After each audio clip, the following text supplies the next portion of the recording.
Welcome to the Salmon Runs YouTube. Enjoy the video. In this video, I will explain how to erase an iPhone. Before you begin, it is crucial to back up your device to iCloud or your computer, ensuring all your precious photos, contacts, and apps are safely stored. Next, disable Find My iPhone and sign out of your Apple ID. Finally, make sure your iPhone has at least 50% battery charge to avoid any power interruptions during the process. These steps prepare your device for a smooth and complete data wipe. Now, let's walk through the primary method for erasing your iPhone. Open the Settings app, tap on General, and then scroll down to find Transfer or Reset iPhone.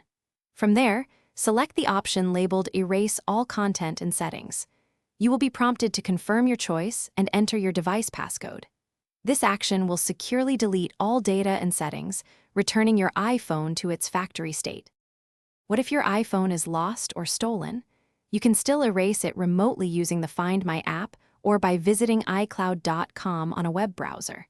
Simply log in with your Apple ID, select your device from the list, and choose the Erase This Device option.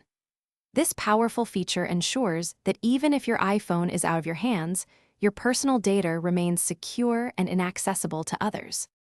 Once the erase process is complete, your iPhone will restart and present you with the initial setup screen, just like a brand new device. If you are preparing your iPhone for sale, double-check that the activation lock is off to ensure the next owner can set it up easily.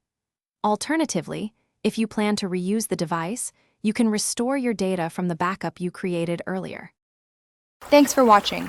Consider subscribing if we helped you.